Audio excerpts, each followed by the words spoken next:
Este tipo despierta dentro de una jaula totalmente metálica, no tiene ropa y no sabe dónde está. Al mirar alrededor, ve muchas jaulas similares con desgraciados que pronto serán esclavos, pero a Jin todo eso le da igual, porque cuando una chica bandida viene a darles de comer, él se pone en pie con calma y atraviesa la jaula como si fuera papel. Cuando la chica ve lo fácil que rompió el metal, se asusta y se queda en shock, teme que la vaya a matar, pero en vez de golpearla, nuestro chico la cura y descubre que solo ayuda a los bandidos, porque secuestraron a su hermanito y la obligaron a trabajar para ellos.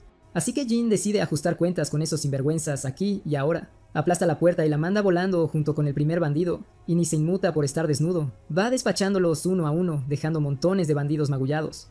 Los bandidos, en estado de shock, no tienen ninguna oportunidad. Él es demasiado rápido y fuerte para ellos. Al final llega hasta su jefe y ese cabrón, pese a ser considerado muy poderoso en este mundo, ni siquiera intenta pelear. Al ver cómo nuestro chico liquida a los últimos, el jefe le suplica que espere y le pregunta qué quiere. Dinero y esclavos no serían problema, pero nuestro tipo remata a los que quedan y se acerca. El jefe no entiende nada, por qué no puede usar sus poderes espirituales y por qué este hombre desnudo es abrumadoramente fuerte.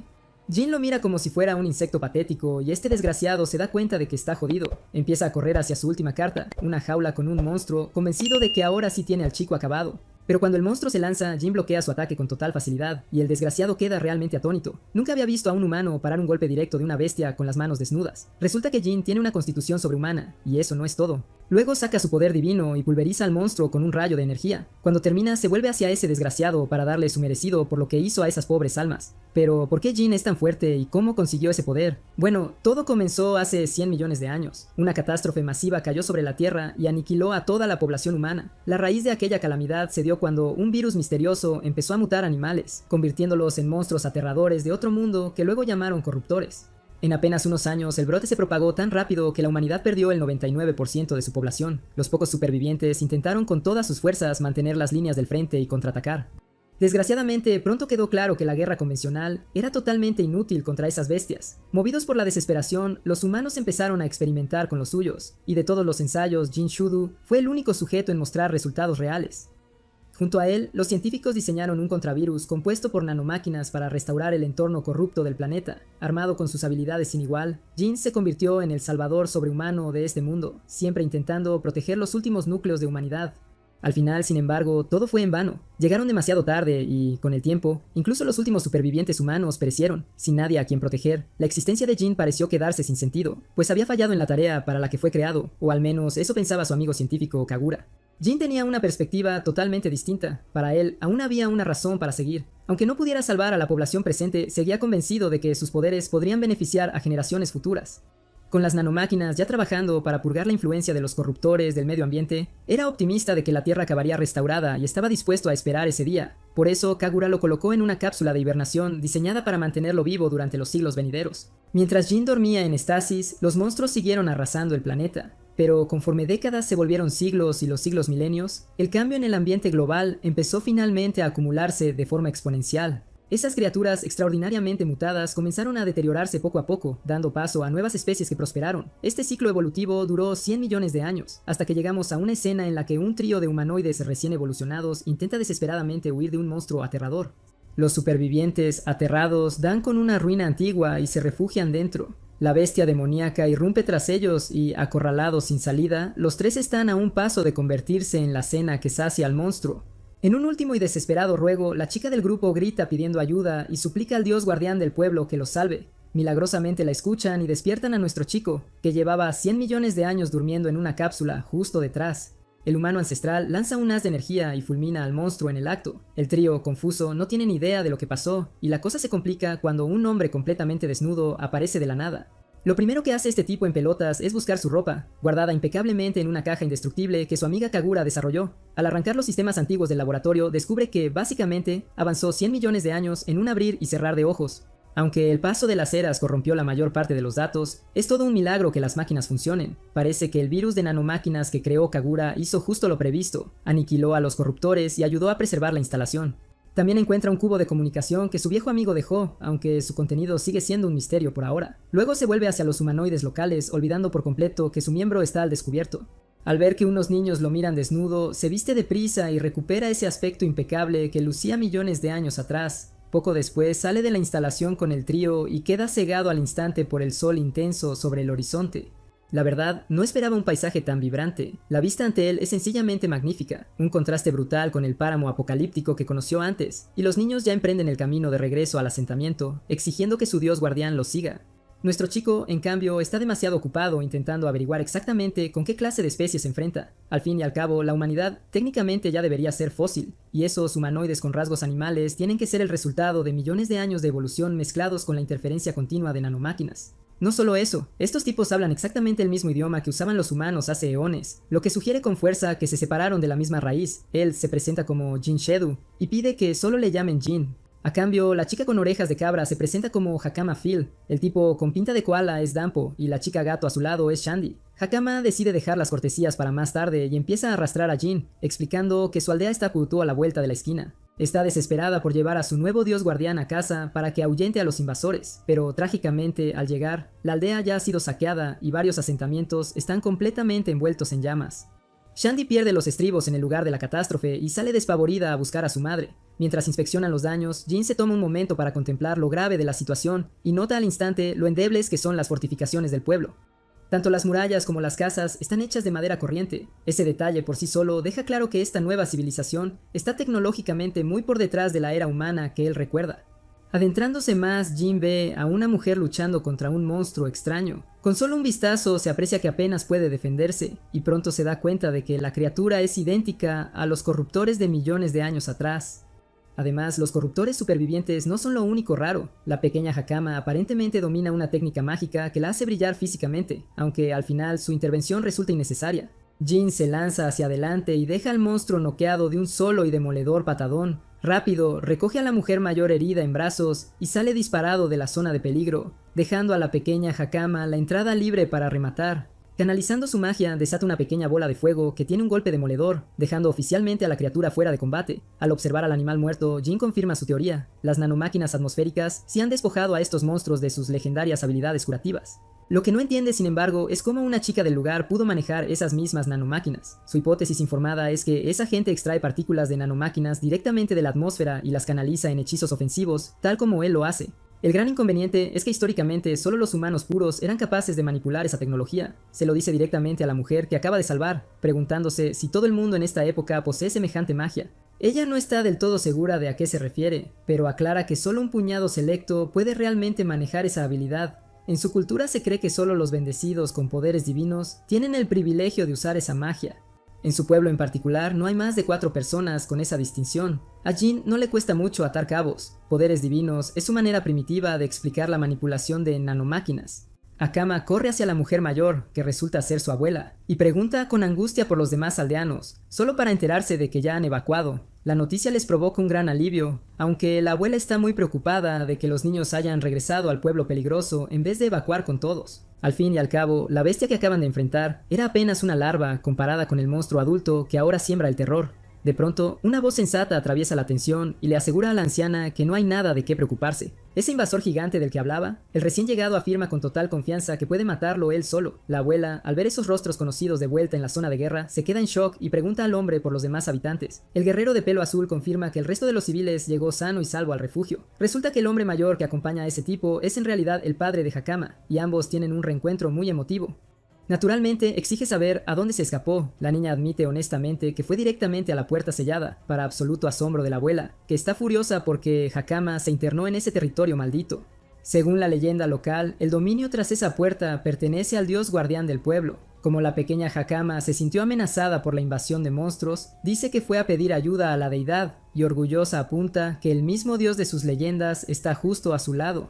Lógicamente, la abuela se muestra muy escéptica y se niega a reconocer a ese joven desconocido como su protector divino. Peor aún, por su aspecto asumen que el chico pertenece a una especie inferior, así que la idea de darle un título sagrado les resulta ridícula.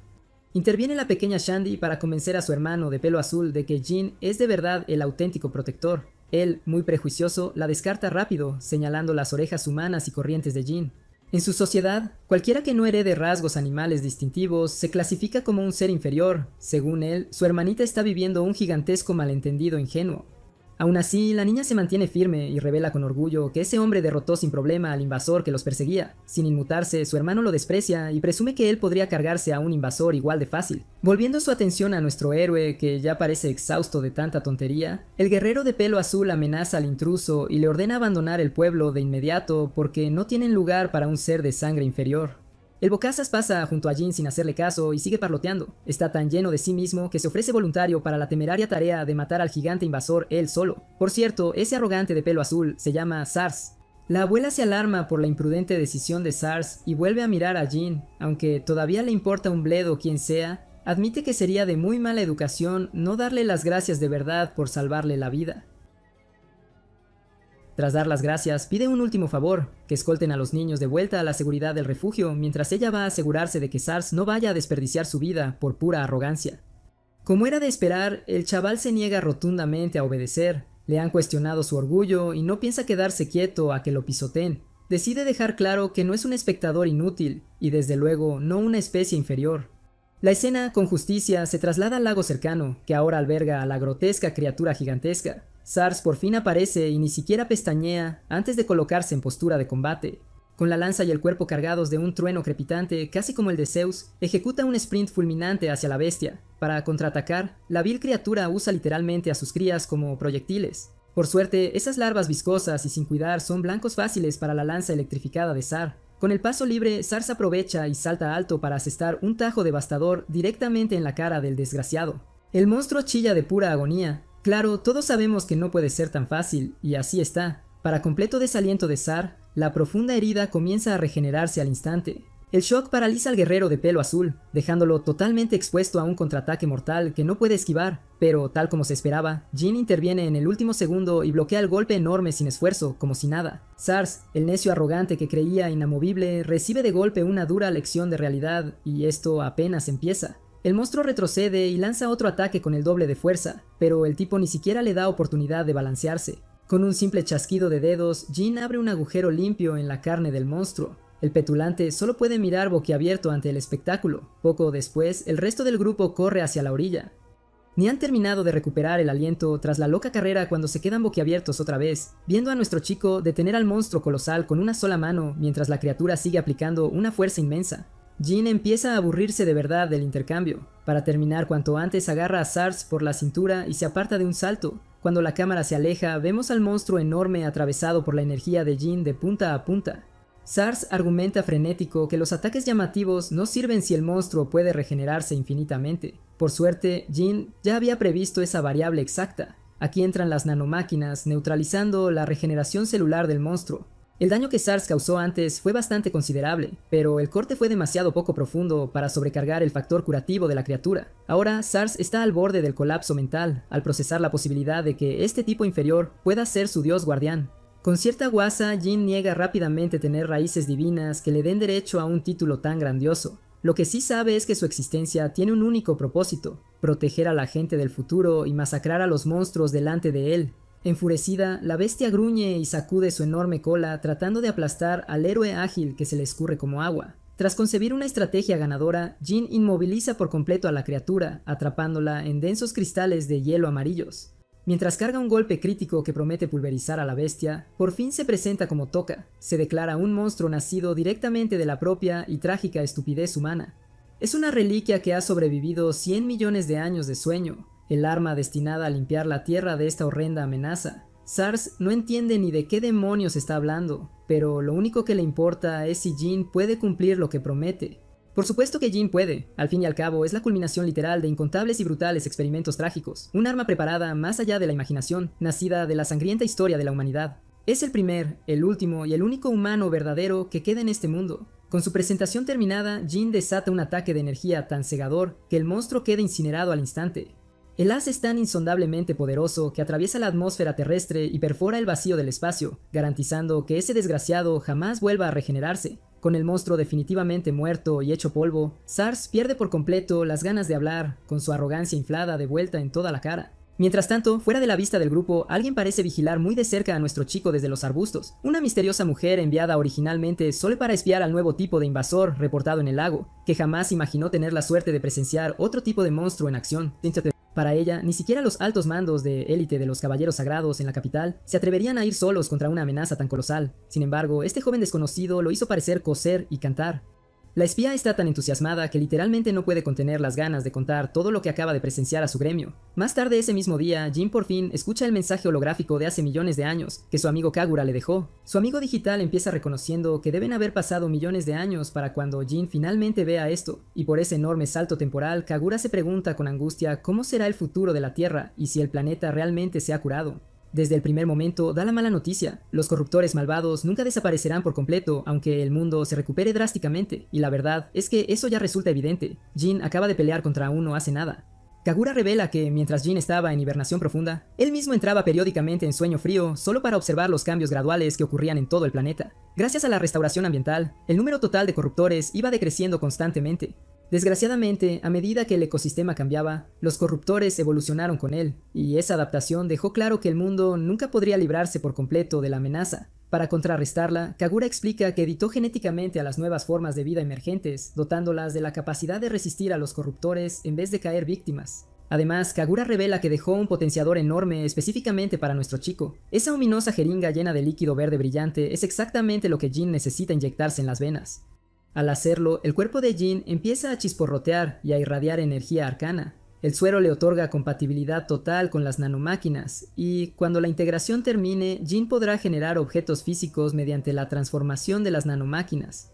Lo mejor, esta mejora es solo la punta del iceberg. Su viejo amigo cuenta que ha escondido potenciadores similares por todo el mundo y no los dejó en un solo lugar por si los corruptors destruían una instalación y borraban todo de golpe. Además, esta búsqueda obligará a Jin a viajar por el globo y a ver con sus propios ojos la magnificencia del nuevo mundo. Kagura admite que desconoce qué amenazas serán los Corruptors en esta era lejana, pero tiene claro que el futuro es mucho más brillante que la desoladora realidad apocalíptica que dejaron atrás. A medida que avanza el mensaje, la proyección holográfica muestra cuánto envejeció el pobre científico. Es un instante agridulce porque Kagura expresa una profunda tristeza al saber que nunca podrá presenciar este mundo restaurado. Tras pasar oficialmente la antorcha y entregarle a Jin las responsabilidades del futuro, el mensaje concluye. Justo entonces llegan Hakama y el resto del grupo, buscándolo activamente en busca de su supuesto dios guardián. Ella y el tipo koala, Danpo, han venido a arrastrarlo de vuelta al pueblo porque todo el asentamiento lo espera con ansias, y mientras regresan los atentos ojos de Jin, alcanzan a ver una llave de acceso de un centro de investigación colgando del cuello de Hakama. Intrigado, pregunta por el colgante, queriendo saber cómo lo consiguió. Hakama explica que hace mucho tiempo una persona extraordinaria dijo a sus antepasados que lo transmitieran como amuleto protector de generación en generación.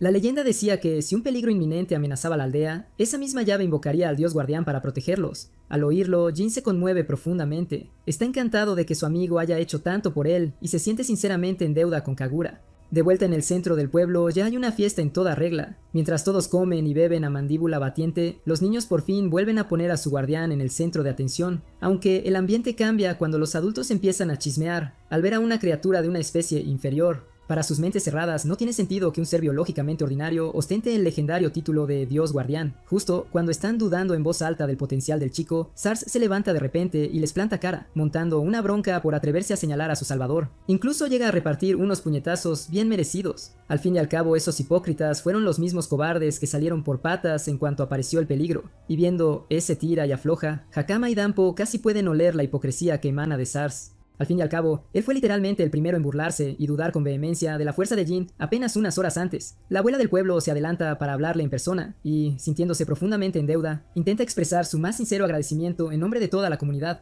La realidad es que si no hubiera sido por su intervención a tiempo, ninguno de ellos estaría allí ahora. El pueblo se habría reducido a cenizas y él, como siempre, resta importancia a los halagos, insistiendo en que solo hacía su trabajo.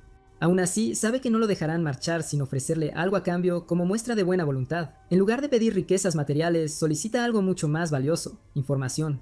Jin quiere un informe detallado sobre el estado actual del mundo. Por desgracia, un puñado de aldeanos aislados no están capacitados para responder una pregunta geopolítica tan compleja, y para conseguir las respuestas le recomiendan con insistencia visitar la capital real donde reside el rey de Cremosia. Como en la capital se reúnen personas de todos los ámbitos, es un enorme centro de asuntos mundiales e información vital. Cuentan que mercaderes de su propia aldea, Kodama, viajan con frecuencia hasta allí para vender productos especiales hechos con hilo del gusano de madera. Aunque el camino a la capital es notoriamente largo y traicionero, la abuela piensa que Jin estará perfectamente bien, ya que obviamente no es un tipo cualquiera. Incluso encomienda a Hakama que sea su guía oficial y sugiere que Jin la lleve con él, porque ella ya pensaba ir a la capital real de todos modos. Como Hakama es una de las pocas que puede empuñar poderes divinos, quiere matricularse en la prestigiosa academia dedicada a formar usuarios de magia. Jin se sorprende de verdad al descubrir que en esta era todavía existen instituciones educativas formales. De repente queda claro que nuestro chico se ha ganado una admiradora muy ruidosa y muy leal. Sars se ofrece entusiasmado como guardaespaldas personal del dios guardián durante el viaje, pero la anciana lo frena de inmediato recordándole a Sars que literalmente no tiene ningún motivo para visitar la capital. Sin embargo, Sars presume en voz alta que sí tiene un motivo. Planea unirse a la estimada Orden de Caballeros Sagrados. La abuela, no obstante, sabe que eso es pura ilusión y señala sin piedad que Sars ni siquiera consiguió entrar en la Academia Básica, así que meterse en la Orden de Caballeros de Élite es una quimera. Eso toma a Jin por sorpresa. Al considerar a Sars como un portador de poder divino, él suponía que el tipo atravesaría el proceso de admisión sin problemas. Hakama le aclara la trampa. Hay un examen escrito obligatorio para filtrar a los idiotas, y Sars fue tristemente víctima de su propia estupidez. Bromas aparte, Jin se siente cada vez más intrigado por esa clase de élite llamada Caballeros Sagrados. Y hablando de eso, la escena cambia del pueblo a un caballero fuertemente armado. Queda visiblemente atónito al enterarse de que el gigante invasor que aterrorizaba la región de la aldea Kodama ya ha sido completamente aniquilado. Quien suelta esa tremenda noticia es la misma espía que observó toda la batalla del lago desde los arbustos. El caballero exige que ella confirme los hechos una vez más y la chica corrobora su historia sin dudar ni un instante. El caballero sagrado queda absolutamente incrédulo. Hasta hoy no habría imaginado que alguien fuera de su orden pudiera, por sí solo, derrotar a un monstruo de ese calibre. En plena sesión de informe, un corrompido intenta emboscar a la espía y salta sobre su espalda descubierta. El caballero reacciona con velocidad cegadora, desenfunda y parte al monstruo en dos con un solo tajo. En vez de regresar a la seguridad del reino, el caballero toma una decisión audaz. La curiosidad lo puede y decide rastrear y conocer en persona al misterioso hombre que acabó tan fácilmente con una bestia tan enorme. Shin despierta en una mañana preciosa, saboreando el aire y aún sin creer que pueda gozar de un paisaje así. Le pesa que su querida amiga Kagura no lo comparta. Uno de los niños le trae la ropa y le insiste, como a un dios guardián, que se la ponga. En la siguiente escena, nuestro muchacho está en las afueras del pueblo. La abuela de Hakama le exige cumplir bien con su deber de guía, mientras Sars pone caras de frustración por no ser él quien guíe a Jin. Jan se interesa especialmente por el tipo y hasta elogia los movimientos de Sars, asegurándole que le esperará en la capital real. El comentario convierte a Sars en una fan histérica, deseando lo mejor al dios guardián y que cuide de Hakama. Le recuerdan a Hakama que tenga cuidado y con eso empieza su viaje. El bajito y el hombre alto caminan juntos, cruzando paisajes preciosos. Ella le muestra el entorno y al montar el campamento, Jin pregunta cuán lejos está la capital. Al parecer son 4 días más a pie, no tan lejos como pensaba, pero ella está muy curiosa por su historia y por qué quiere recorrer el mundo. Él se niega a contar y dice que es un secreto. En el fondo, este Gojo sabe, por la vaga descripción de Kagura, que los corrompedores siguen vivos y hasta ha topado con algunos en esta época. Su tasa de reproducción habitual solo se da en entornos destruidos y contaminados, justo lo opuesto a este lugar, lo que indica que algo o alguien está alterando el equilibrio tras bambalinas y merece una investigación. Hakama se asusta al verlo tan serio y perdido en sus pensamientos. Él se disculpa por abstraerse. Jin entiende una cosa, esta era no está totalmente dominada por las criaturas corrompidas.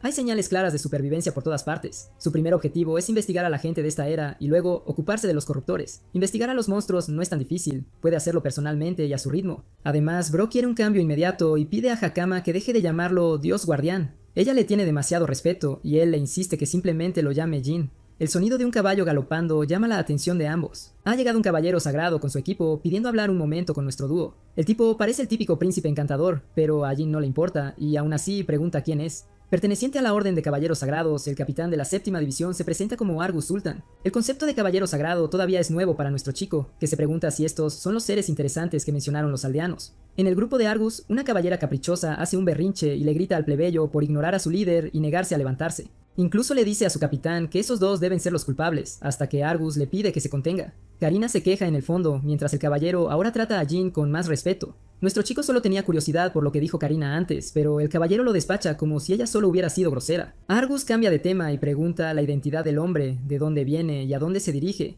Hakama dice que pertenecen a la aldea Kodama y que van rumbo a la capital real. Karina toma eso como confirmación y, subida en su pedestal, acusa a los dos de ser una especie inferior. De hecho, monta todo un exposé pretencioso, fingiendo ser un genio de 3000 de coeficiente por descubrir seres inferiores de la aldea Kodama. Jin queda fascinado por los avances de este mundo al oír que existen registros de nacimiento, pero Argus interviene otra vez y corta a Karina por hacer suposiciones temerarias. De hecho, puede ver que la niña Hakama viste ropas especiales de Kodama, apreciadas incluso en la capital por su calidad. Los niños de la aldea no llevan ese tipo de ropa real, lo que confirma que vienen del pueblo y deja a Karina en ridículo otra vez. Aunque está seguro de la niña, Argus desenvaina la espada y apunta al hombre frente a él, declarando que es distinto a los demás. Además, ni siquiera ha visto su ropa, lo que plantea de dónde viene y eso lo hace sospechoso. El Caballero Santo cuenta que muchos bandidos asolan el camino entre la aldea Kodama y la capital. Puede que ese tipo sea uno de esos que trafican con niños, y Hakama esté en el ajo fingiendo ser inofensiva. La niña intenta negar, pero nadie le cree ni una palabra. Sin pensarlo, Hakama carga un ataque y acaba acorralada, con varias espadas mágicas clavándosele desde todos lados. Ella recibe el elogio del caballero por tener poder divino, mientras nuestro chico queda impresionado por la fuerza de un caballero santo. Argus es poderoso, Jin lo ve al instante, y ya con verdadera autoridad, exige que expliquen de dónde viene ese hombre. Esa información decidirá si dejan vivir a nuestro chico o no, y al oírlo, Jin le lanza una mirada asesina. La tensión se corta con cuchillo, pero al final Bro decide no dejarse llevar, y solo resopla que viene de la aldea Kodama. Karina salta para llamarlo mentiroso a la cara, pero Argus acepta la explicación de buen grado y guarda su arma. Un giro impactante, sobre todo cuando el tipo estaba a punto de soltar amenazas de muerte. El caballero percibe que no miente, mientras Hakama proclama oficialmente a Jin como el dios guardián del pueblo. La idea fascina al caballero, pero no le da mayor importancia y se da la vuelta para marcharse. Sube de nuevo a su caballo y se disculpa por su grosería. Argus en realidad solo hacía su trabajo, y el capitán entiende que se verán en la capital real más adelante. Incluso les ofrece que lo busquen si se meten en problemas. Dicho esto, se apresura a irse, dejando en ridículo a Corina, que quería que pasara algo serio por alguna razón. Hasta Jin mira desconcertado ante la necesidad enfermiza de drama de esta mujer, y en la siguiente escena vemos al grupo rumbo a su próximo destino. Karina se esfuerza por justificarse sin motivo, señalando que Jin es sospechoso y que no debieron dejar escapar a esa especie inferior. La frase se le atraganta, y Argus se burla de la chica por no saber cuál de los dos es verdaderamente la especie inferior. Confirmando sus pensamientos, Ria también está de acuerdo, para estupefacción de Karina. De hecho, subraya la brecha casi divina que había entre ellos y el hombre al que se enfrentaban. Argus intentó mover ficha 3 veces en una ocasión, pero su resolución ni siquiera le permitió eso. Podía intuir que Jin, con la mano en el bolsillo, iba a actuar de inmediato y lo contrarrestó antes de que hiciera el movimiento. No sé ni qué demonios significa eso, pero bien por nuestro protagonista. Por cierto, Argus intentó usar poder divino y, frente a Jin, ese poder ni siquiera se activó, dejando a Karina aterrada. La misma jugada que empleó contra Hakama para acorralarla no funcionó con él. Ria intentó lo mismo y también falló, lo que deja claro que su fuerza y la de un monstruo como Jin están en ligas distintas. Un logro así, incluso para Argus, solo podría hacerlo a lo sumo el comandante supremo de la Orden de Caballeros. Rea y Karina se burlan, y la tonta de la chica no tenía idea de lo superadas que estaban. El príncipe encantador insiste en que acaban de encontrarse con un monstruo, una anomalía distinta al resto, y que está bien si Karina cometió un error porque es nueva en la unidad. En cuanto al que mató al invasor de la aldea Kodama, Argus sospecha que es el mismo tipo.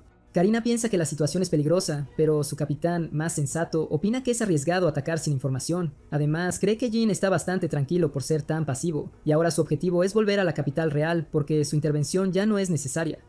Lo último de lo que hablan es avisar al gremio sobre la situación de los bandidos, y en los pensamientos de Argus queda cierto distanciamiento con ese guardián de la aldea Kodama. Si ese hombre pudiera ser su aliado, podría resolver muchísimos problemas que su país sufre.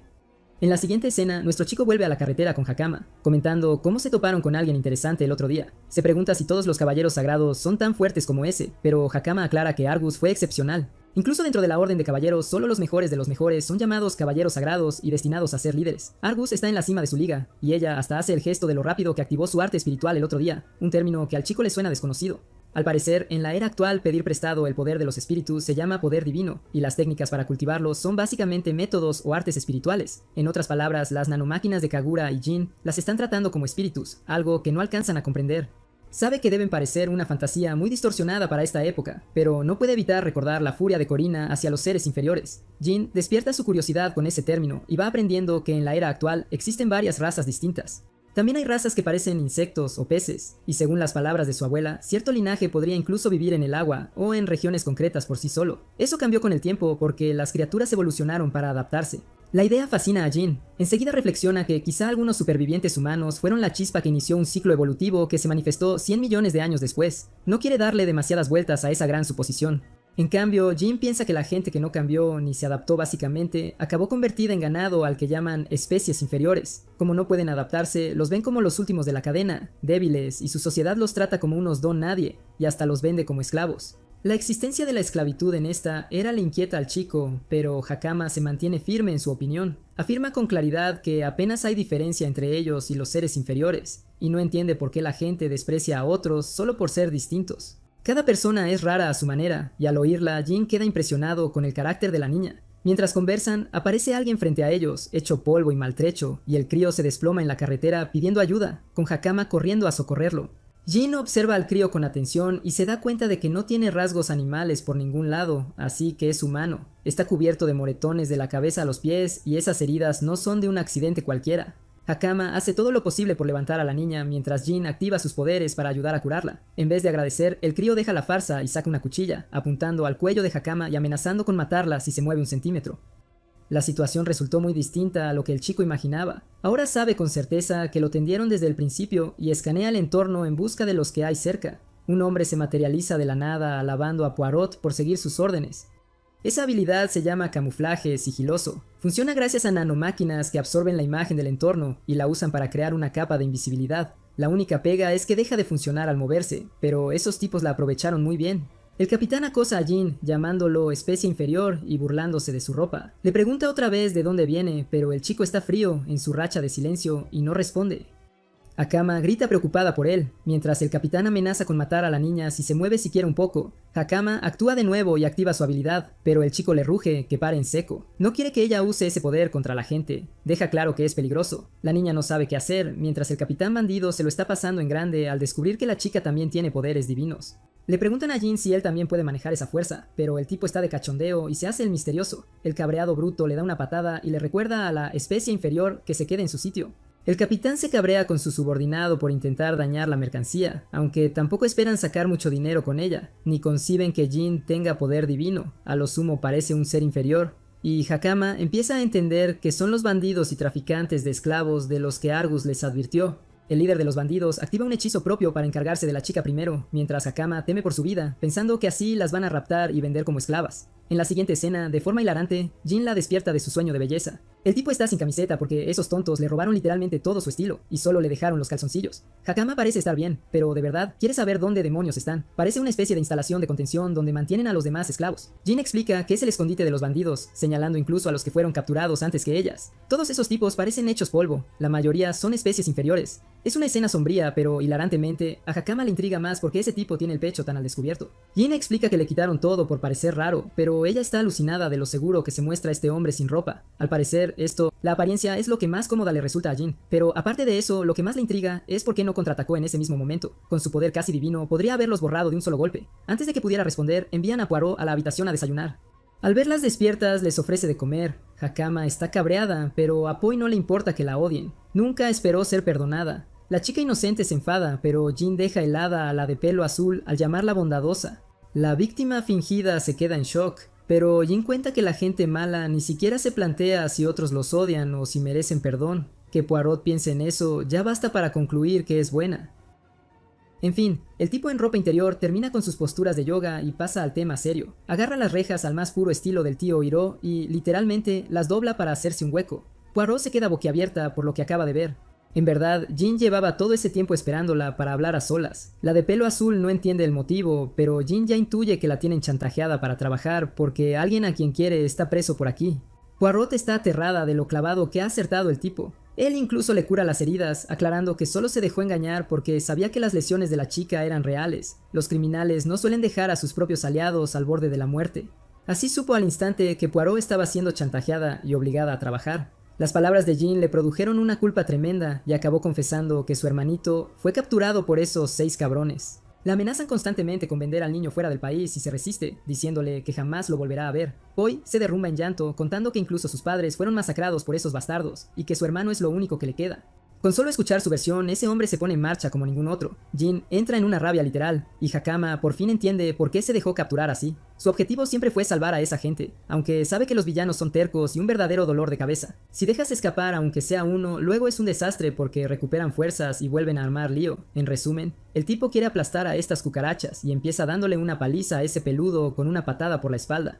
Con el camino abierto, Gogo Satoru piensa despedazarlos. Jin entiende la psicología de los villanos como nadie y lo vemos cuando retrocedemos 100 millones de años, cuando la humanidad tocó su esplendor tecnológico.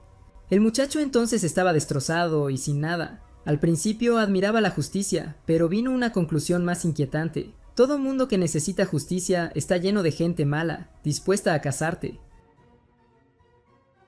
Llevar una vida normal es para envidiar, pero en el entorno donde creció nunca tuvo la paz que quería. Cuando alguien se metía con él, Jin los aplastaba con su poder, les rompía huesos y los eliminó con los años. Se cargó a los malos allá donde iba, aplastando a quien alterara la paz, hasta que un día apareció un hombre con otra idea, que Jin había nacido en el mundo equivocado. Eso nos devuelve al presente. Nuestro chico avanza como un machote para encarar a los perdedores con montones de cuerpos a sus espaldas. Al tipo solo le importa subir su contador de bajas, y sin responder, lanza a uno de los suyos contra los matones. En cuanto uno lo atrapa, el chico entra con una patada relámpago y aniquila al otro. Su compañero queda horrorizado porque Jin manda a ese tipo contra la pared dejando un cráter, como un maldito monstruo que no sabe parar. Aterrorizado, el tipo intenta huir, pero es inútil. Solo sus gritos agonizantes llegan a los cautivos del nivel inferior, y Poi nota que vienen de los demás y empieza a preguntarse quién demonios es Jin. Akama suelta con calma que este tipo es un dios ambulante y que no tienen de qué preocuparse, él lo arreglará todo. Ahora deben seguir sus órdenes y salir afuera, aunque a Poi le da pavor que los vayan a salvar. El jefe de los bandidos no es precisamente fácil de vencer, aunque tenga talento para una poderosa magia divina. En un duelo de fuerza bruta, cuesta imaginar a alguien tumbando a ese tipo, pero mientras Poirot se pierde en esos pensamientos inútiles, nuestro chico ya tiene al hombre temblando de rodillas. El jefe le suplica a Jin que pare, ofreciéndole fajos de dinero e incluso proponiendo esclavos. Por cierto, el hermano de Poirot está encerrado en esta sala, y a Jin le repugna siquiera la idea de que le ofrezcan esclavos. Mata a otro delante del jefe, mientras el líder bandido se pregunta qué diablos está pasando. Ni siquiera sus artes espirituales parecen activarse ante los ante los poderes divinos de este hombre, y lo más inquietante es por qué Jin ha ganado tanto poder. Hilarante, nuestro chico llama a ese payaso un villano a medio hacer, porque los verdaderos al menos tienen la dignidad de huir cuando están superados. Pero el líder bandido y sus secuaces son unos imbéciles condescendientes que se engañan pensando que quizá podrían ganar. Pero en cuanto vislumbran la derrota, empiezan a suplicar. Sinceramente, este repaso verbal es satisfactorio, y siguiendo el consejo de nuestro chico, el líder bandido echa a correr. Va directo al ascensor, tira de la palanca y libera un arma secreta que tenían enjaulada como monstruo. Jin se queda en shock al ver a un corrupto bajo su control. Es una bestia poderosa, comprada para cierto noble. Lo que me molesta es cómo diablos este Schwarzenegger morado no pudo salir de su jaula antes. El líder bandido está más que dispuesto a plantar batalla a Jin, jurando reducirlo todo al caos mientras la criatura lanza su grito de guerra. El primer ataque lo ejecuta el corrupto, que embiste para aplastar a Jin con su ofensiva. El ataque es bloqueado, dejándonos ver a ese tipo masivo en acción. El líder bandido se queda sin palabras ante el poder del trasero de Jin. Bueno, digo, del poder de sus músculos. Y Jin cuenta que literalmente nació con un cuerpo sobrehumano, con fibras musculares órdenes de magnitud por encima de la media. Ahora que le toca golpear, este tipo le da una patada que manda a la criatura atrás y promete desatar aún más fuerza. Suelta una onda tipo Kamehameha como si fuera Goku y pulveriza al monstruo en un solo golpe. Con tanto parloteo, el líder bandido vuelve al punto de partida, de rodillas otra vez. Jin lo mira fijamente, preguntándose qué hará ese miserable ahora, y al quedarse sin opciones, Bro intenta zafarse, suplicando que lo perdonen. Pero mi glorioso rey de cabellos blancos le responde con un gancho en la cara, negándole toda piedad. Con el asunto resuelto, recupera su botín de aura y se disculpa con los niños por haberlos hecho esperar.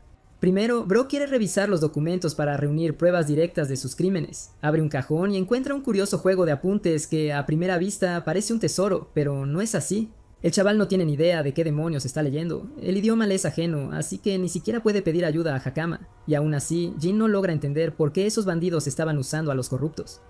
Para confirmar sus sospechas, inspecciona los restos desgarrados del monstruo que derrotó. Así, puede acceder a las cámaras de las nanomáquinas flotantes en la sala, y al revisar la semana pasada, da con un metraje que le interesa. Al parecer, cierto noble llegó con el monstruo y se negó a explicar sus intenciones. En vez de eso, les dejó un recadito. Ese villano taimado insinuó que pronto vendría la caída del país. Jin anota ese detalle para más tarde, mientras la escena corta a los niños que escaparon del encierro. Poir termina reuniéndose con su hermanito y se abrazan largo y tendido, aliviados de no estar gravemente heridos. Ella se vuelve y llama a Jin un dios, agradeciéndole por todo su esfuerzo, mientras Bro se niega a aceptar ese nombre. Además, le intrigan los uniformes rojos que ahora están capturando a los bandidos. Al parecer son miembros del personal del gremio. De hecho, el hombre de cabellera y barba majestuosas junto a ellos es el maestro del gremio de la ciudad, y ese mismo tipo se acerca a Jin a preguntar si está implicado en el incidente. Nuestro chico confirma su intervención y le suplica a Padrak que se presente formalmente como maestro del gremio y le agradezca por su ayuda. Mira al tipo y se queda atónito de cómo alguien pudo derrotar a tanta gente sin recibir ni un solo golpe. A pesar de aparentar ser de una especie inferior, Padrak nota que este tipo no es cosa de risa. El maestro del gremio cuenta que el incidente dejó un montón de daños y las solicitudes para exterminar bandidos están por las nubes. Eso despierta la curiosidad de Jin. Él cree que cualquier señor haría lo posible por priorizar la captura de los bandidos. El maestro del gremio se ríe y dice que ni siquiera el señor tiene tanta autoridad, que encargarse de los crímenes es deber de los miembros del gremio, los que juraron lealtad al rey. Aunque Lord Champion, el gobernante de la tierra, cometiera delitos, tendrían que informar al rey, aunque suena improbable. Padrak está seguro de su suposición mientras Jin compara la situación con algo de hace 100 millones de años, y entiende que un lord equivale a un alcalde, y el gremio actúa como la policía. Aún así, Lord Champion no es alguien de fiar. Jin entrega todos los documentos que recuperó de los bandidos, preguntándose si servirán de algo al gremio, y el maestro lee uno para descubrir que, en efecto, es una lista de quienes comerciaron con los bandidos. Gracias a esa lista pueden arrestar a todo el grupo con facilidad. Curioso, Jin pregunta si el nombre del señor de la ciudad también aparece, pero sorprendentemente el de Lord Champion no sale por ningún lado, lo que lo convierte en un villano astuto que esconde sus huellas. Por ahora, Jin no puede hacer mucho. Ha ayudado a liberar a los esclavos y quiere saber qué será de ellos ahora. El maestro del gremio les asegura que se encargarán de devolverlos a sus hogares, siempre que se haya puesto una denuncia por desaparición. Pero los que no tienen eso, por desgracia, no tienen a dónde ir. El sistema es una mierda porque no contempla casos como el de Puor y Nino, que perdieron a sus padres, así que Jin pide un refugio donde puedan quedarse. Sorprendentemente, en esta época ni siquiera hay un refugio en la ciudad. Padrak solo puede intentar conseguir trabajo para los chicos, pero al estar ambos clasificados como inferiores, eso también será difícil. Los niños están cabizbajos y Jin se decepciona al ver que todo sigue igual en este mundo. No quiere dejar a esos chicos solos aunque no haya trabajo. De pronto se le ocurre una idea y les pregunta si aceptarían trabajar en algún sitio si tuvieran la oportunidad. Puar accede y quiere intentarlo, lo que le recuerda a Jin al caballero dorado Argus, que una vez se ofreció a ayudarles si hacía falta. En la escena siguiente estamos en la capital real, Cromosia, para visitar a Argus. El santo caballero va de regreso cuando de repente siente un escalofrío que aparece de la nada. Al llegar a su residencia, dice al grupo que descansen por el día. Argus regresa a sus aposentos y es recibido por una comitiva de doncellas y mayordomos que le dan la bienvenida con orgullo y pompa. Lo primero que hace es pedir un informe, y por las reacciones de sus sirvientes intuye que algo ha sucedido. El mayordomo pide disculpas por molestar a su señor nada más volver. Mientras tanto, su hermano observa la escena desde arriba con una mirada fulminante. Argus escucha el informe y le entra un dolor de cabeza al instante. La situación es mucho peor de lo que imaginaba. Un invasor parece haber irrumpido en la capital y causado estragos. Para él, lo menos importante es cómo entró, y lo que realmente le preocupa es quién ayudó a guiar a la bestia adentro. Su mejor conjetura es que viene de la Academia Harnisk, un sitio lleno de tipos sospechosos tramando su ruina. En cualquier caso, necesita urgentemente camaradas para controlar lo que ocurre en la capital, y justo entonces, Jin y su grupo reanudan su viaje hacia la ciudad. 3 días pasan volando en la misión de exterminio. Poi empieza a preguntarse si de verdad hay trabajo para seres inferiores como ellos en la capital. Siendo el buen tipo que es, Jin les asegura que saber leer y escribir ya es una ventaja enorme, y anima al chaval a confiar más en sí mismo. Hakama, por su parte, señala a lo lejos y comenta que la capital está cerca. Nuestro chico se queda absolutamente boquiabierto al contemplar la grandiosa belleza de la capital real. Por la tarde ya entran en la ciudad. El lugar bulle de gente por todos lados. Hakama revela que la capital depende de las importaciones, así que aquí hay de todo, incluso la ropa Kodama de la que hablaron. Jin lo encuentra interesante y además nota un montón de mutantes insectoides. Aquí hay una abundancia de razas por estos lares, cada una mostrando cómo evolucionan de modo distinto. Las calles están limpias y la seguridad en la capital es de primera, pero aun con todos esos beneficios hay rincones realmente asquerosos. Jin reflexiona que cada era trae su propio paquete de problemas. Le pregunta a Hakama por el examen de ingreso de la academia y le cuentan que será la semana que viene, así que se quedarán esperando. Aunque una chica rubia, oyéndolos, se pregunta si ese grupo piensa entrar en la Academia Harnisk, sobre todo porque parecen especies inferiores. Llegamos a las habitaciones del hotel donde Hakama y Nino se lanzan sobre las camas cómodas. Por fin pueden dormir en un lugar decente y se cumple el objetivo inicial de Jin de llegar a la capital, lo que le hace preguntarse qué hará ahora, porque aunque sea una era nueva, sigue teniendo que ganarse la vida. Por cierto, Bro recibió una buena suma por acabar con los bandidos, pero sabe que no le va a durar para siempre, y menos con 4 personas que mantener. Además, está el asunto de conseguir empleo para los chicos, y una solución inmediata sería reunirse con Argus. Sin embargo, por ahora, no saben dónde está ese tipo, ni qué contactos podrían conducirlos hasta él. Jin baraja varias opciones, dando prioridad a investigar primero a los corruptores, porque sabe que hay gente en esta era que intenta sacar provecho de esas criaturas para sus propios fines. Los corruptores son por naturaleza seres muy peligrosos, así que no se les puede dejar desatendidos. Esta vez se niega a permitir que los vivos vuelvan a enfrentarse a la aniquilación total. De paso, le pregunta a Hakama con tono despreocupado, ¿qué hace la gente del país cuando necesita investigar algo? Al parecer leen libros sobre el tema o consultan a alguien entendido. Los libros salen bastante caros, y en la aldea tuvieron que compartirlos para poder pagarlos. En cambio, la capital real presume de una biblioteca espectacular que facilita mucho la investigación. A Jin le parece bien la idea, porque ahora puede usar esa biblioteca a su favor y buscar pistas sobre el laboratorio que dejó Kagura. En la escena siguiente, Bro está en la recepción, pero la chica lo rechaza abiertamente y le niega el uso de las instalaciones. Como los libros se consideran propiedad nacional sagrada, no permiten la entrada libre a cualquiera. Solo los alumnos de una academia reconocida o los nobles pueden usar ese lugar, lo que complica otra vez la situación para nuestro chico.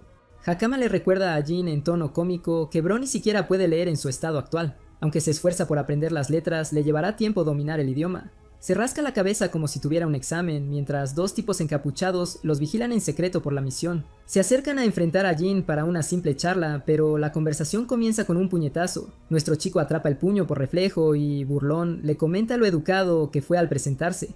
Así mucho por la seguridad de la ciudad cuando atacan así, pero el tipo sigue arrogante y Jin desvía su puño al aire, desviando un potente estallido mágico. El luchador le elogia sus agudos instintos, mientras Poirot no entiende cómo esos tipos usan poder divino en plena zona civil. Nuestro chico quiere saber qué pasa con esos perdedores y pronto se da cuenta de que han puesto precio por su cabeza. Curiosamente eso le beneficia, aunque los matones amenazan al grupo de Jin para que se larguen de la capital o sufrirán las consecuencias. Jin no cede y reta al tipo a atacarle otra vez, solo para atrapar el puño y estrellarlo contra el suelo duro. Tras darle una lección a uno, se gira hacia el otro que dispara un ataque mágico directo contra él. Jin se niega a esquivar y bloquea el ataque ígneo de frente, haciéndole creer al tipo que lo hirió de verdad, pero del humo surge una mano que lo agarra y lo alza como si no pesara nada. Con tono serio, Jin se burla de su patética debilidad y los desafía, si es que siquiera tienen la voluntad de intentarlo. Bro es realmente el Gojo Satoru de esta historia, y la víctima se pregunta cómo puede una especie de bajo nivel tener tanta fuerza.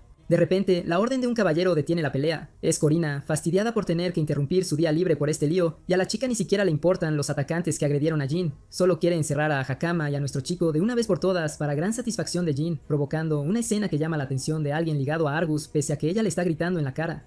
Tras romper una pelea en la calle, Karina localiza a Jin y se entusiasma porque cree haber cazado por fin a ese ser inferior que vuelve a causar problemas en la ciudad. Está a punto de darle la charla, pero un demi-humano espectador que estaba cerca se le acerca y reconoce que vio todo lo ocurrido. El espectador le explica que Jin fue en realidad el que recibió el primer ataque y que solo se defendió. Cuando Karina examina los rostros de los agresores, pronto se da cuenta de que son sus habituales inconscientes de menor rango de la Academia Harnisk.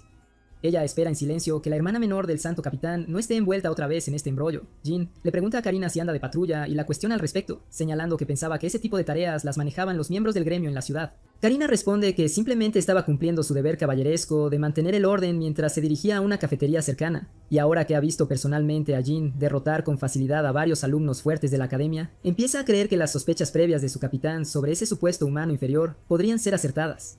Luego intenta despedirse y le pide a Jin que no vuelva a meterse en líos, pero Jin no la deja marchar tan fácil y aprovecha la ocasión para pedirle que lo escolte para poder conocer a su capitán Argus. Cuando el antiguo humano por fin obtiene audiencia con el capitán Argus de la séptima división, va directo al grano y le solicita que los contrate, recordándole que fue Argus quien antes ofreció su ayuda. Al preguntar a Argus por los muchachos que lo acompañaban, Jin explica que acabó enfrentando a los bandidos que Argus buscaba y logró capturarlos antes de entregarlos al gremio. Argus se inquieta porque le cuesta creer que alguien que parece de una especie inferior pudiera hacer todo eso tan rápido. Jin continúa explicando que trajo consigo a Nino y a su hermana mayor Poirot porque no tenían a quién recurrir y la gente los trataba mal por considerarlos una especie inferior. Por eso le preguntó al capitán si podía conseguirles algún tipo de trabajo. El capitán Argus le recuerda al anciano humano que no tiene obligación alguna con ellos, pero Jin insiste en que está dispuesto a responsabilizarse de los niños, ya que fue él quien los salvó. Argus encuentra curioso ese razonamiento mientras los niños miran a su salvador con ojos esperanzados. El capitán pronto idea algo y decide usar a los niños como moneda de cambio. Le dice con calma a Jin que permitirá que los chicos se queden y trabajen en su mansión solo si Jin acepta ser profesor en la academia. Jin acepta la condición sin pensarlo mucho y pronto los niños son vestidos con uniformes de criadas. Puar agradece sinceramente al capitán, que ordena a sus otras sirvientas que los eduquen bien y se aseguren de que no haya discriminación. Mientras Jin se aleja con Argus, le pregunta al capitán qué trato oculta el que él trabaje como instructor. Argus explica que, aunque no sabe de dónde vino Jin, sus instintos le dicen que es de fiar. El capitán va directo al punto y le dice a Jin que quiere que se infiltre en la Academia Harnisk. Jin se pone serio y pide una explicación adecuada, y Argus comienza a describir la lucha de poder en la capital. Según Argus, varias facciones están en una silenciosa guerra fría por el trono porque el rey está gravemente enfermo y podría morir en cualquier momento. Además, aparte del conflicto por la sucesión, hay individuos sin derecho legítimo que buscan usurpar el poder. Al parecer esas personas son extremadamente peligrosas y están incluso utilizando a los corruptores, que en esta época llaman invasores, como armas para avanzar sus planes. Jin recuerda a Lord Shapian y empieza a sospechar que puede haber figuras aún más problemáticas que él. El capitán dice que quiere desenmascarar a esas personas y localizar su base oculta, y el lugar que más sospecha ahora es la Academia Harnisk. Argus entonces llama a la puerta y presenta a Jin a su hermana menor, Miria Olten. Él explica que ella asiste a la academia y lo guiará allí. Miria enseguida muestra su lengua afilada y llama a Jin una especie inferior y despreciable, como Karina hizo antes. El capitán intenta detenerla y le recuerda que hablar así es muy grosero. Sin embargo, ella insiste en que no aprueba dar una tarea tan importante a alguien que considera de una especie inferior. Señalan su mala educación, lo que pone al capitán en evidencia, y él se disculpa por su conducta. Karina se acerca a Jin y susurra en voz baja que Miria, en realidad, es muy capaz, pero que odia con fuerza a las especies inferiores. Miria sigue lanzando insultos a Jin y dice que no lo ve apto para ser instructor. Akama empeora las cosas al soltar de forma casual que su guardiana ni siquiera sabe leer. Enseguida, sin embargo, la alaba diciendo lo fuerte y capaz que es Jin. Esas palabras hacen que Karina caiga en la cuenta de que fue Miria quien antes pidió a los alumnos atacar a Argus. El capitán se disculpa una y otra vez y promete disciplinar correctamente a su hermana. Jin cambia de tema y pregunta a Argus qué se espera exactamente que enseñe en la academia. Argus dice que, por lo que ha visto, Jin parece muy diestro en las artes espirituales, por eso sería perfecto para los fundamentos. Luego enumera las 4 artes espirituales básicas: ignición, descarga, congelación y curación, y explica que manejar siquiera 2 ya debería bastar. Al oír que aquí lo básico son solo 4 artes, Jin comprende que el líder bandido de antes era bastante hábil. La habilidad que usó ya contaría como un arte espiritual especial en este lugar. Jin esboza una sonrisa tranquila y decide que quizá cambie cómo la gente de esta era entiende esos poderes. La historia salta una semana y por fin llega el examen de ingreso de Hakama. Argus entra junto a Jin porque quiere que él asuma las responsabilidades de instructor este año. Parece que cada año una división de la Orden de Caballeros debe cubrir ese puesto, y esta vez le toca a la 7ª división. Mientras Jin camina en silencio detrás de ellos, el hombre gordo llamado Ruthman no deja de mirarlo todo el tiempo. Finalmente llegan a la oficina de la directora y Argus la saluda respetuosamente, y ella sonríe al ver a su antiguo alumno tan destacado en la Orden de Caballeros. Luego menciona las luchas faccionarias dentro del país y de repente empieza a criticar a Jin, alegando ante el capitán que no debe tomar la academia a la ligera, enviando a una especie inferior para un papel tan importante. El capitán insiste con firmeza en que Jin es más capaz que cualquiera en su división. Cuando el flaco Lord Gita, de aspecto ratonil, nota que la directora parece dispuesta a aceptar a Jin como instructor, se apresura a oponerse. Ahora él se encarga de insultar al pobre humano anciano y afirma con fuerza que no pueden permitir que un humano inferior ocupe ese puesto. La directora entonces se vuelve hacia Lord Ruthman y le pide su opinión sobre esta protesta. El hombre gordo acepta la preocupación con naturalidad, pero presenta un argumento práctico sobre la reacción que podrían recibir tanto de los alumnos como de los demás instructores. La directora se suma a la protesta y admite que comparte la misma inquietud.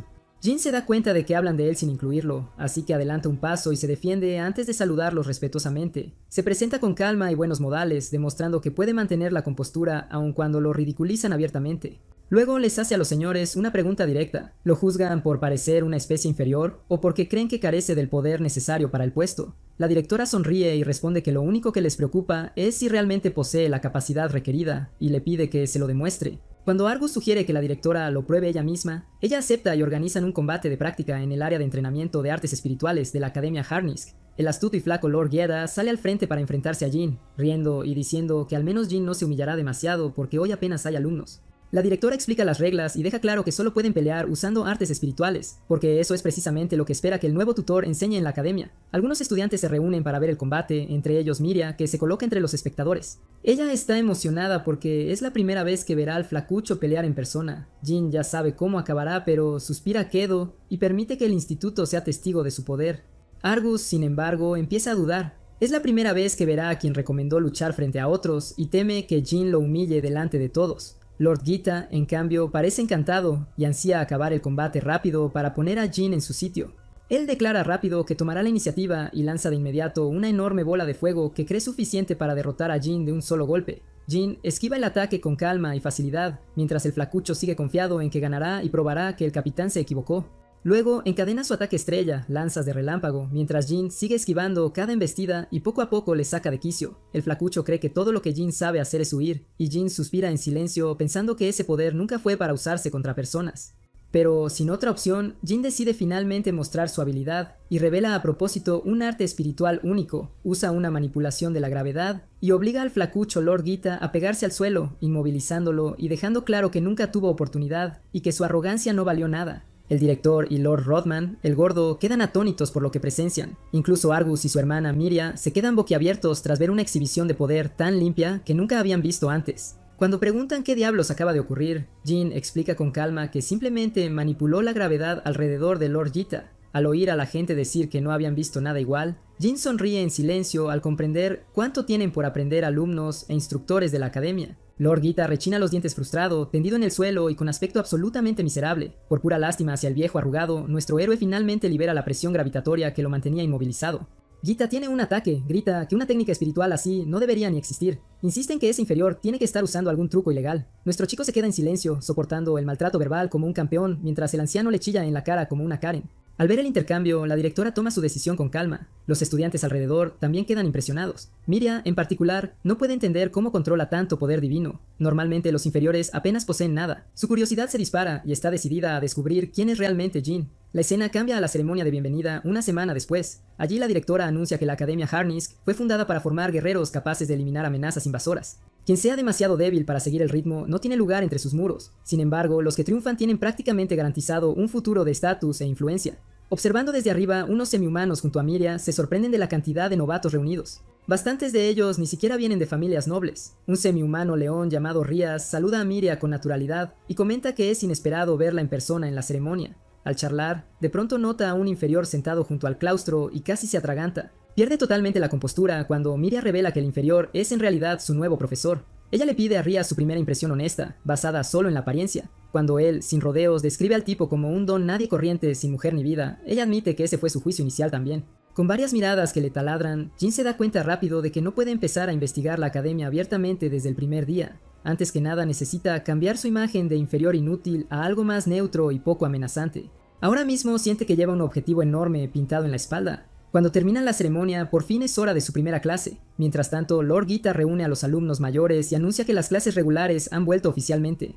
Les advierte sin rodeos que no se queden rezagados frente a los prometedores talentos nuevos que llegaron este año. Dicho eso, exige enfadado saber por qué falta la mayoría de la clase. El viejo sonríe por dentro, plenamente consciente de que muchos preferirían morir antes que aguantar una lección impartida por un inferior. Ese rata asqueroso hasta se tomó la molestia de correr la voz de que la conferencia de hoy la daría Jin. Sorprendentemente, nuestro profesor no parece inmutarse y se planta con seguridad en el atril para presentarse como el nuevo instructor de técnicas espirituales. Sin pestañear, Rías pregunta sin vergüenza si de verdad tiene lo necesario para impartir la clase más elitista de la academia.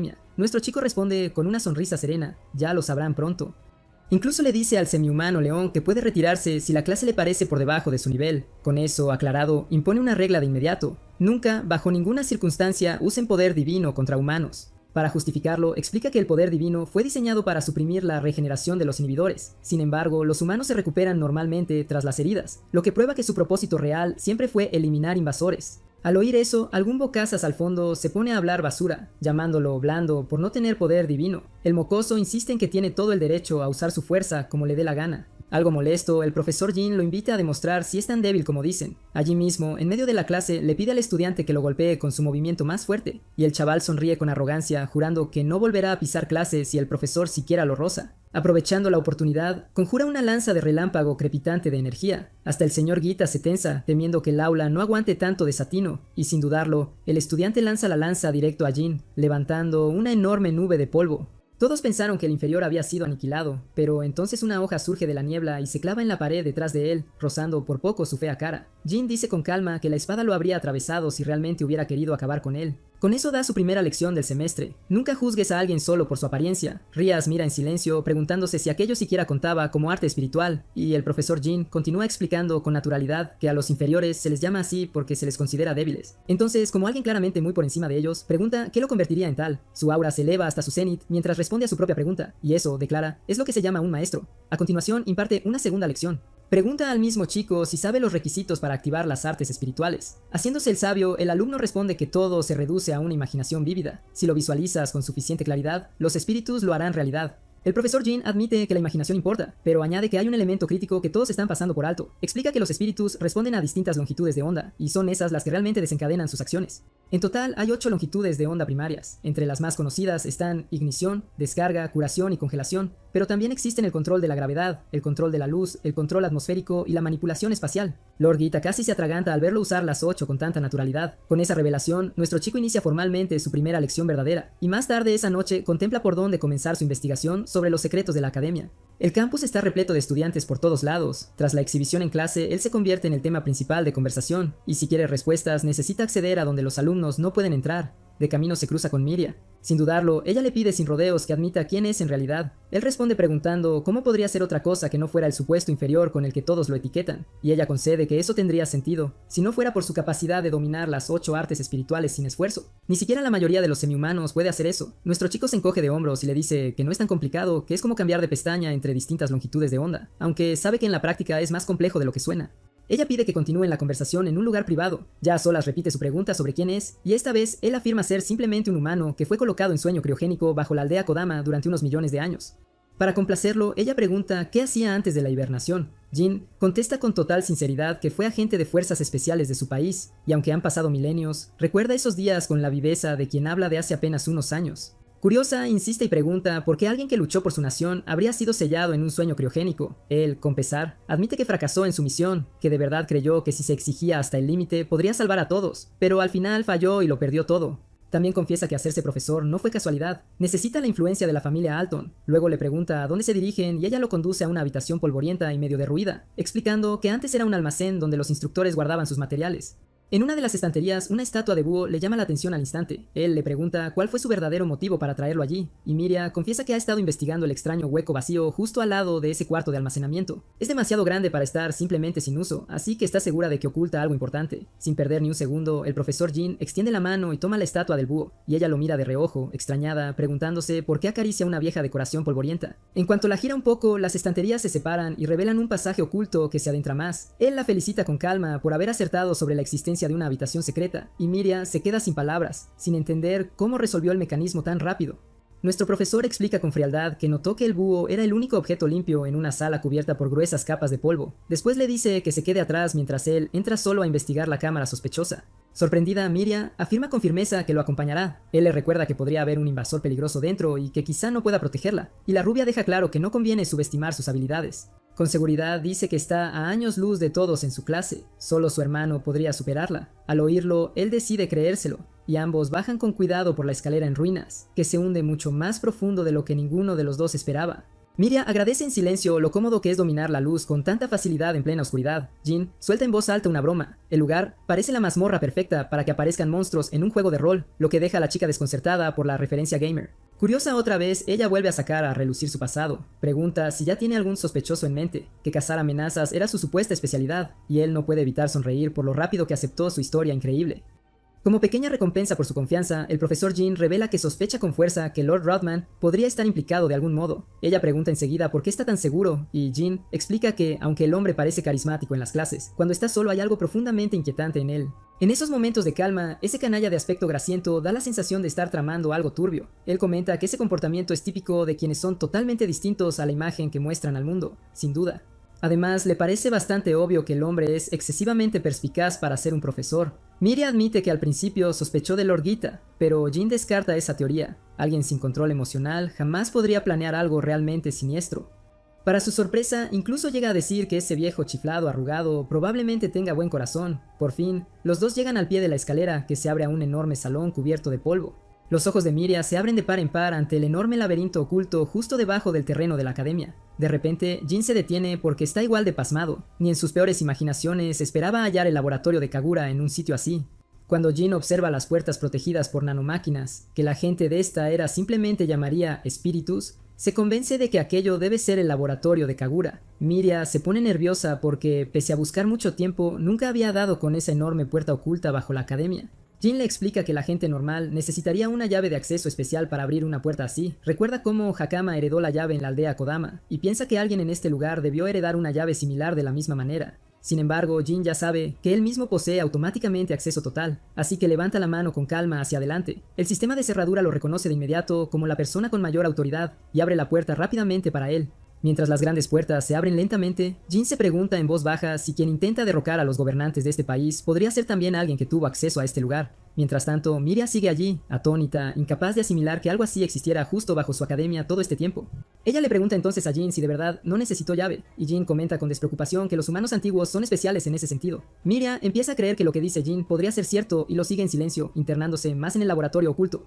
Dentro descubren varios corruptores encerrados en grandes jaulas de metal y, de forma extraña, todos se muestran totalmente serenos, sin señales de descontrol. Jin recuerda a los corruptores que los bandidos habían apresado antes y rememora que también se mantuvieron inusualmente callados hasta el instante de ser liberados. Sin embargo, lo que más le inquieta es cómo alguien habría podido transportar corruptores tan enormes hasta un sitio como este sin que nadie lo notara. Miria admite que la sospecha de su hermano sobre la academia quizá tenía razón después de todo.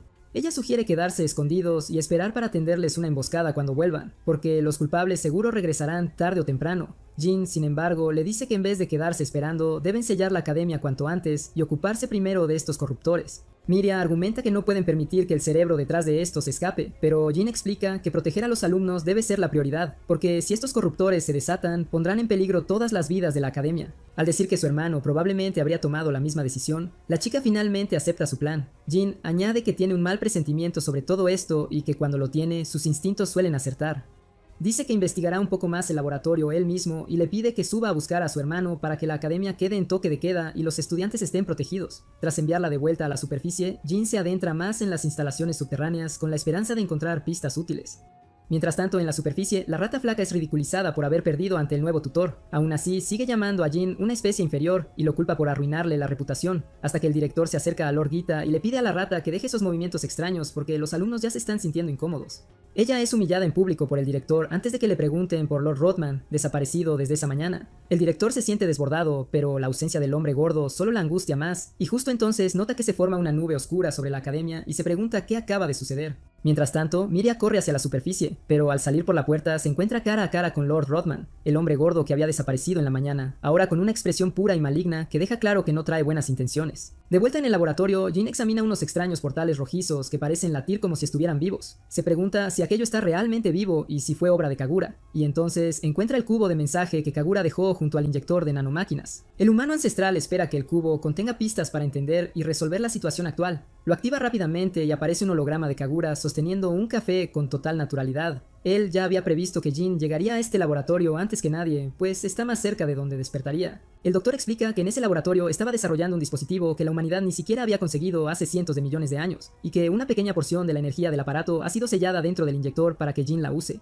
Se felicita por ese logro antes de revelar finalmente que el aparato tan alucinante al que se refiere es en realidad un dispositivo de teletransporte. Nunca en su imaginación más desbocada pensó que Kagura pudiera construir algo a esa escala, pero ahora todo empieza a encajar. Argus mencionó que invasores aparecieron por la ciudad de la nada. Las alarmas suenan en su cabeza porque quien posea este dispositivo probablemente esté detrás de todo, sobre todo con aquí abajo encerrado un zoológico entero de monstruos. Entonces nota algo raro en el mensaje grabado del científico loco. El dispositivo de teletransporte original era de un azul puro, así que si eso es cierto, ¿qué demonios es entonces este aparato rojo que tiene frente a él ahora? Justo cuando el reloj cercano da las 12, el aparato se activa con un estallido violento. Jin se recompone, preparándose para la pesadilla que vaya a salir de ahí. En cambio, todos los invasores en las jaulas desaparecen al instante, como si se desvanecieran en el aire. En la superficie, Argus y los caballeros sagrados ven su peor pesadilla desarrollarse en tiempo real. Cientos de invasores caen del cielo sobre la capital real, como si hubieran aparecido en plena partida de Battle Royale. De vuelta bajo tierra, el gordo y grasiento se vuelve hacia Miria con la sonrisa más espeluznante imaginable, y, burlón, le pregunta por qué está tan tensa e impaciente. Miria le dice con frialdad al cerdo responsable de todo esto que se aparte, a menos que quiera pelear. Sorprendido de verdad, Lord Rodman admite que sospechaba que ella lo investigaba desde hace tiempo. Por desgracia para ella, lo descubrió demasiado tarde. Cuando Miria exige saber qué significa eso, él declara con calma que ha llegado el día del juicio. El calvo con cara de patata suspira y admite que al principio quiso retrasar esto, pero las dos ratas que husmearon en su laboratorio le forzaron la mano. Más concretamente, se dio cuenta de que la verdadera amenaza para su gran plan es Jin. Todos sus instintos le advertían de que el nuevo instructor sería el mayor dolor de cabeza imaginable, igual que el hermano de Miria. Sin necesidad de confirmarlo, ya sabe que Jin fue quien descubrió el pasaje oculto. Decidido a que ya ha perdido suficiente tiempo hablando, concluye que lo mejor es eliminar a todos los testigos aquí mismo. Miria casi se ríe ante la idea de que él piense poder derrotarla. Una sonrisa demoníaca y perturbadora se dibuja en el rostro de Rodman mientras presume del poder inimaginable que ha reunido. Lo que él no sospecha es que una niña se le acerca sigilosamente por detrás con una olla más grande que su propia cabeza. Miria suda nerviosa, dividida entre el miedo por la niña y la duda de si ese plan ridículo llegará a funcionar. Sin dudarlo, Hakama balancea con todo lo que sus bracitos pueden y aplasta la cabeza llena de grasa del bastardo gordo. Miria la mira atónita y quiere saber cómo siquiera encontró este lugar. Hakama explica apresurada que vino buscando a Jin. Hay un caos absoluto afuera, será imposible salvar a todos sin su guardián. De camino, se topó con otra alumna nueva, Kudo, y la chica comentó que su profesor entró al cuarto de almacenamiento hace poco. La chica nueva se siente un poco culpable por noquear a un profesor, pero Hakama insiste en que ese tipo asqueroso se lo merecía. Además, como nunca vieron sus caras de frente, podrían culpar fácilmente a la princesa rubia si la cosa se pone fea, al fin y al cabo. En ese momento, Jin por fin llega arriba de las escaleras. Preocupado pregunta qué pasó y solo encuentra un cerdo desplomado en el suelo, como un muñeco de bolos derribado. Hakama lo saca del trance de inmediato y le dice que la ciudad afuera ha caído en un caos total. No se sorprende en lo más mínimo porque ya sabe que solo hay un destino al que pudieron enviar a los invasores del laboratorio. Miria palidece al darse cuenta y los tres salen corriendo sin perder ni un segundo. Fuegos arrasan la ciudad y casi la mitad yace en ruinas. Ciudadanos aterrorizados huyen en todas direcciones mientras todo se convierte en un infierno. Entre las criaturas invasoras destaca un monstruo colosal, tipo Vilgax, que es con diferencia el más fuerte. Ver su amado hogar reducido a esto deja a Miria completamente sin palabras. Mientras tanto, Jin siente otra vez el peso del fracaso aplastándole el pecho, pensando que debió destruir el aparato cuando tuvo la oportunidad. Hakama lo trae de vuelta a la realidad de nuevo. Ella señala al enorme monstruo tentacular que está cargando un ataque devastador directo al Palacio Real. Decidido a enmendar su error, Jin utiliza la inyección que Kagura le dejó. Al usarla, obtiene una versión atenuada de la teletransportación. El científico loco explicó que las nanomáquinas solo almacenan energía para activarla una vez cada 24 horas, y, además, su alcance supuestamente se limita a una corta distancia dentro de la línea de visión del usuario. Sin embargo, esas limitaciones aplican a usuarios ordinarios, y Jin está lejos de serlo. Alguien de su calibre puede teletransportarse prácticamente hasta donde alcanzan sus ojos. Sin dudar ni un segundo, desaparece y reaparece justo en la trayectoria del enorme rayo láser, a punto de impactar el Palacio Real.